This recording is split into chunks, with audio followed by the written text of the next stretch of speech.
இன்றைக்கி வந்து பார்த்தீங்கன்னா பெரிய எதிர்பார்ப்போட வெளிவந்திருக்கக்கூடிய குபேரா படத்தினுடைய ரிவ்யூ தான் வந்து பார்க்க போகிறோம். ஆக்சுவலாக அந்த படம் வந்து 3 வருஷமாக வந்து ஷூட் பண்ணிட்டு இருந்தாங்க.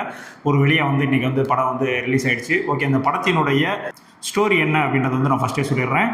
படத்தினுடைய ஒன்றே ஸ்டோரி என்னன்னு பார்த்தீங்கன்னா, ஒரு மிகப்பெரிய அமௌண்ட், கிட்டத்தட்ட வந்து ஒரு 10 லட்சம் கோடி உள்ள ஒரு அமௌண்ட்டை வந்து அதை வந்து பிளாக் மணியை வந்து ஒயிட் மணியாக மாற்றுறதுக்காக ஒரு சிபிஐ அதிகாரியை வந்து தேடி போகிறாங்க. ஸோ அந்த சிபிஐ அதிகாரி வந்து ஒரு ஐடியா தராரு. இந்த மாதிரி வந்து பினாமியெல்லாம் வச்சு நீங்கள் இந்த மாதிரி பண்ணீங்க அப்படின்னா இந்த மாதிரி வந்து பிளாக் மணி ஃபுல்லாக ஒயிட் மணியாக மாற்றிடலாம் அப்படின்றாங்க. ஸோ அதற்கு பினாமியை வந்து யாரை பிடிக்கலாம் அப்படின்ற மாதிரி வந்து யோசிக்கும் போது தான் வந்து ஒரு 4 பிச்சைக்காரர்கள் வந்து பிடிச்சிட்டு வராங்க. அதில் ஒரு ஆள் தான் வந்து தனுஷ். ஸோ இவங்க எல்லாருமே வந்து இவங்களுடைய பேர்லேயே வந்து பிஸ்னஸ் ஸ்டார்ட் பண்ணப்படுது. எல்லா பண பரிவர்த்தனை எல்லாமே வந்து இவர் பேர்லேயே வந்து நடந்துட்டு இருக்கு. ஸோ ஒரு பண பரிவர்த்தனை வந்து முடிய வந்து பார்த்தீங்கன்னா ஒவ்வொரு பிச்சைக்காரராக வந்து கொல்லப்படுறாங்க. ஒரு சுச்சுவேஷனாக தனுஷையும் நம்மளையும் வந்து கொல்ல தான் போகிறாங்க அப்படின்ற மாதிரியான விஷயங்கள் தெரியும் போது வந்து அவர் வந்து அங்கேருந்து தப்பிக்கிறாரு. அதுக்கப்புறம் வந்து அவர் பிடிபட்டாரா இல்லையா, அந்த பணம்லாம் என்னாச்சு அப்படின்றதான் வந்து இந்த படத்தினுடைய மொத்த கதை. இப்போ இந்த படத்தினுடைய பாசிட்டிவ்லாம் இல்லை, நெகட்டிவ்லாம் இல்லை அப்படின்னு பார்த்தலாம். படத்தினுடைய மிகப்பெரிய பாசிட்டிவ் வேறு யாரும் இல்லைங்க, நம்ம தனுஷ் தான். ஆக்டிங்கில் வந்து பிச்சு உதறி இருக்காப்புல. அது மட்டும் கிடையாது, அந்த பிச்சைக்காரர் கேரக்டர்லாம் வருவார், சாப்பாடு வேணும்னு சொல்லி கெஞ்சிட்டுலாம் இருப்பார். அந்த மாதிரி இடத்துலலாம் வந்து ஆக்டிங் வந்து பயங்கரமாக வந்து பிரித்து மேய்ஞ்சிருக்காப்புல. ஆக்சுவலாக அவர் என்ன தான் வந்து இந்த ஆடியோ லான்ச்சில் அது இதுன்னு பேசி அவர் ட்ரோல் ஆனால் கூட நீங்கள் போய் இந்த படம் பார்க்க உட்காரும் போது வந்து பார்த்தீங்கன்னா அவர் டோட்டலாக வந்து ஒரு பிச்சைக்காரர் மாதிரி தான் தெரிகிறாரு ஒழிய அந்த பழைய தனுஷ் அந்த ட்ரோல்ஸ் எதுவுமே வந்து ஞாபகம் வராது. ஸோ அந்த அளவுக்கு வந்து பெர்ஃபார்மன்ஸ் வந்து வெளுத்து வாங்கியிருக்காப்புல. எனக்கு தெரிஞ்சு இந்த படத்துக்கும் அவருக்கு வந்து நேஷனல் அவார்டு கிடைக்கிறதுக்கு வாய்ப்பு இருக்குது. ஏன்னா கொடுக்கலாம், ஏன்னா அந்த அளவுக்கு வந்து ஒரு தரமான ஆக்டிங் தான் வந்து தனுஷ் வந்து கொடுத்துருக்காரு. ஸோ அதற்கு அடுத்தபடியாக என்ன அப்படின்னு வந்து பார்த்தீங்க அப்படின்னா, இந்த படத்தினுடைய கதைக்களம், இந்த படத்தினுடைய கதைக்களமே வந்து நல்லா இருந்துச்சு. ஆக்சுவலாக வந்து யூஸ்வலாக ஒரு ரிவெஞ்ச் ஸ்டோரி அந்த மாதிரிலாம் எதுவும் இல்லாமல் கொஞ்சம் அந்த மாஸ் ஹீரோஸ்லாம் பார்த்தீங்கன்னா ஃபுல்லாக வந்து இந்த ஆக்ஷன் படம் அந்த மாதிரிலாம் நடிச்சிட்டு இருக்கும்போது இவர் வந்து தனியாக வந்து ஒரு ஜானரில் வந்துட்டு தன்னுடைய ஹீரோ இமேஜ் எல்லாத்தையுமே தூக்கி போட்டுட்டு இந்த மாதிரியான ஒரு கதைக்களத்தில் வந்து படம் எடுத்திருக்குதுன்னு நினைக்கும் போது உண்மையிலே வந்து அதை வந்து ஏற்றுக்கொள்ள தான் ஆகணும். ஏன்னா அந்த அளவுக்கு வந்து ஒரு ஒர்த்தான ரைட்டிங்கும் வந்து இந்த கதைக்கு வந்து பண்ணியிருந்தாப்புல. ஏன்னா அந்த படத்தினுடைய டேரக்டரான அந்த சேகர் கமுலா இருக்கார்ல, அவர் வந்து பார்த்தீங்கன்னா இங்கே எப்படி வந்து ஒரு மணிரத்னம், ஒரு சங்கர் அந்த மாதிரிலாம் ஒரு பெரிய டேரக்டர் இருக்காங்களோ, ஸோ அது மாதிரி தெலுங்கில் வந்து அவர் வந்து மிகப்பெரிய ஒரு டேரக்டர். நிறைய ஃபீல் குட்ஸ் மூவிலாம் வந்து அங்கே வந்து தெலுங்கில் வந்து எடுத்திருக்காரு. ஸோ அந்த மாதிரியான ஒரு டேரக்டர் கிட்ட இந்த மாதிரியான ஒரு படம் அப்படின்றது வந்து உண்மையிலேயே வந்து ஒரு ஆச்சரியம் தான். ஏன்னா அவர் எடுத்த படங்கள்லாம் வந்து நிறைய இருக்குது. ஸோ தெலுங்கில் நீ அதெல்லாம் பார்த்தீங்க அப்படின்னா இது டோட்டலாக வந்து அந்த ஜானர்லேருந்து வெளியில் வந்து ஒரு படம் வந்து பண்ணியிருக்காப்புல. ஸோ அடுத்தபடியாக வந்து பார்த்தீங்கன்னா நாகார்ஜுனா. ஸோ நாகார்ஜுனா அப்படின்னோடனே நம்ம வந்து 90s எல்லாமே வந்து இந்த ரட்சகன் படத்தில் வர மாதிரி நீ சண்டைன்ற அப்படியெல்லாம் நினச்சி போயிடாவனா. ஸோ நார்மலாக வந்து நாகார்ஜுனா வந்து ஒரு செட்டிலான ஒரு ஆக்டிங் வந்து கொடுத்துருக்காரு.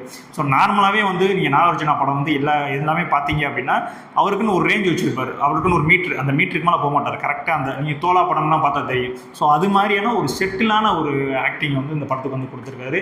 அடுத்தபடியாக வந்து பார்த்தீங்கன்னா ரேஷ்மியா. ஸோ ரேஷ்மியா வந்து நம்ம வந்து கண்டிப்பாக அந்த படத்தில் வந்து சொல்லி ஆகணும். ஏன் அப்படின்னா அவங்க இதுக்கு முன்னாடி நடிச்ச எல்லா படங்கள்லாமே வந்து பார்த்தீங்கன்னா ஒரு ஆபாசமாக ஒரு கவர்ச்சி டூலாக மட்டும்தான் வந்து அவங்க யூஸ் பண்ணிட்டு இருந்திருக்காங்க. ஆனால் இந்த படத்தில் வந்து பார்த்தீங்கன்னா செகண்ட் ஹாஃப்லாம் நிறைய வந்து ட்ராவல் ஆவாங்க. ஆக்டிங்லேயுமே வந்து நிறைய சீன்ஸ் வந்து சூப்பராக பண்ணியிருக்காங்க. ஹாஸ்பிட்டலில் வந்து ஒரு சீன் வரும், தனுஷும் ரேஷ்மியாவும் வந்து ஒரு கான்வர்சேஷன். ஸோ அதெல்லாம் வந்து ரொம்பவுமே வந்து சூப்பராக பண்ணியிருந்தாங்க. எனக்கு தெரிஞ்சு ஆக்டிங்கும் என்னால் வந்து நல்லா பண்ண முடியும் அப்படின்னு வந்து ரேஷ்மியா வந்து நான் வந்து காட்டின ஒரு படம் தான் வந்து இந்த குபேரா படம். அது மட்டும் இல்லை, இந்த பேக்ரவுண்ட் மியூசிக் யாருன்னு பார்த்தீங்கன்னா சாங்ஸ் பேக்ரவுண்ட் மியூசிக் வந்து நம்ம தேவிஸ்ரீ பிரசாத் தான் போட்டிருக்காப்புல. தேவிஸ்ரீ பிரசாத்துடைய கைகள் காலெல்லாம் வந்து கட்டி போட்டுட்டாங்கன்னு நினைக்கிறேன். ஏன்னா அவர் இதுக்கு முன்னாடி போட்ட எந்த ஒரு ஷாயிலுமே இதில் தெரியவே இல்லை.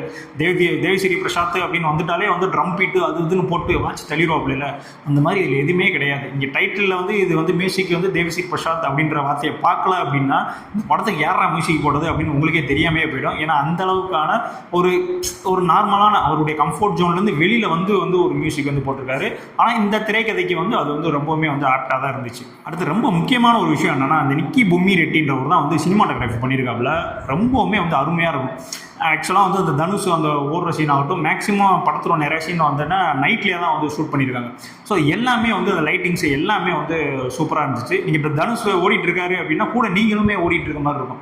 ஸோ அந்த அளவுக்கு வந்து அந்த கேமரா ஒர்க்கு, அந்த லைட்டிங்ஸ்லாம் வந்து ரொம்பவுமே அருமையாக பண்ணியிருந்தாங்க.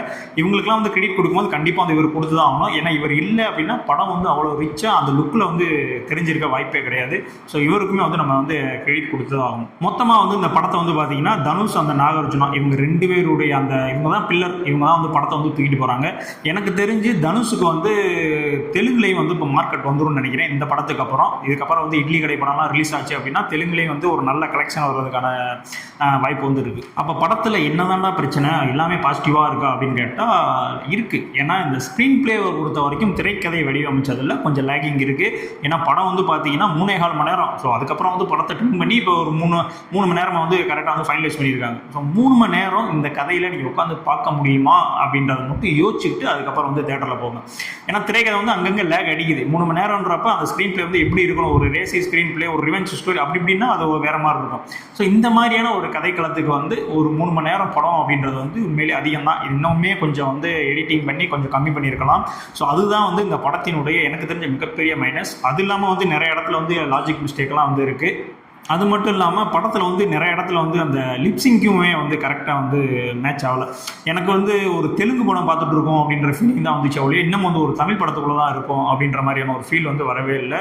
அது மட்டும் இல்லாமல் கிளைமேக்ஸும், அதாவது எனக்கு சொல்கிறேன், நான் பர்டிகுலராக எனக்கு சொல்கிறேன், எனக்கு வந்து அந்த கிளைமேக்ஸ் வந்து ஒரு சினிமாத்தனமாக இருக்கிற மாதிரி தான் இருந்துச்சு. ஓகே, இவ்வளோ தூரம் பார்த்து லாஸ்ட்டில் எப்படி முடிச்சிட்டாங்களே அப்படின்ற மாதிரி தான் தோணுச்சு. மேபி வந்து கிளைமேக்ஸ் வந்து உங்களுக்கு வந்து ஏற்றுக்கொள்ளும்படியே இருக்கலாம். நான் என்னுடைய கருத்துக்களை வந்து நான் இங்கே வந்து சொல்கிறேன். மொத்தத்தில் இந்த படம் பார்க்கலாமா வேணாமா அப்படின்னு கேட்டிங்கன்னா இந்த படம் வந்து ஒரு டீசென்ட் வாட்ச். நீங்கள் வந்து இந்த படத்தை வந்து போய் பார்க்கலாம். அதெல்லாம் வந்து அந்த மாதிரி அந்த லென்த்து அந்த பிரச்சனை மட்டும் இருக்குது. ஸோ அதெல்லாம் நீங்கள் பார்த்துட்டு அதெல்லாம் எனக்கு ஓகே தான், நான் உட்காந்து பார்ப்பேன், வெப் சீரிஸே உட்காந்து பார்க்குற ஆளுப்பா நான் அப்படின்னா கண்டிப்பாக போய் இந்த ஃபிலிமை வந்து பார்க்கலாம். தனுஷினுடைய ஆக்டிங்காகவே வந்து இந்த படத்தை வந்து ஒரு தடவை பார்த்துடலாம். ஏன்னா அந்த அளவுக்கு வந்து ஒரு தரமான படம் தான். இந்த கதைக்களமும் வந்து ஒரு புதுமையான வந்து ஒரு கதைக்களம். ஏன்னா வந்து ஒரு பிளாக் மணி வந்து ஒயிட் மணியை மாத்திரக்குள்ள என்னென்ன நடக்குது, ஒரு பணக்காரன் ஏழைகளுக்குள்ளான அந்த விஷயங்கள்லாம் இல்லை. பணம் இருக்கிறவன்ட்ட பணம் இல்லாமல் போனால் என்ன ஆகும், பணம் இல்லாதவன்ட்ட பணம் வந்துச்சுன்னா என்ன ஆகும், அந்த மாதிரியான நிறைய விஷயங்கள் வந்து சொல்லியிருக்காங்க. மெயினாக வந்து நான் சொல்லணும்னா டைலாக்ஸ் வந்து இந்த படத்தில் வந்து நல்லா இருந்துச்சு. ஆனால் அந்த டைலாக்ஸ்லேயே வந்து படத்தை வந்து மூவ் பண்ணிட்டு போயிருக்காங்க. அதுதான் கொஞ்சம் ஒரு மாதிரி இரிட்டேட்டாக இருந்துச்சு. ஏன்னா சீன்ஸாக வந்து மூவ் ஆகாமல் எல்லாமே டைலாக்ஸ்லேயே வந்து படம் வந்து மூவ் ஆகிட்டே இருந்துச்சு. ஸோ இதெல்லாம் வந்து ஓகே, இந்த குறையெல்லாம் எனக்கு வந்து குறையா தெரியாதுப்பா, நான் வந்து படம் பார்க்குறேன் அப்படின்னா கண்டிப்பாக வந்து இந்த குபேரா படம் வந்து உங்களை வந்து சாட்டிஸ்ஃபை பண்ணி தான் அனுப்பும். இதே மாதிரியான அடுத்த ஒரு படத்தினுடைய ரிவ்யூவில் வந்து சந்திக்கலாம். பை.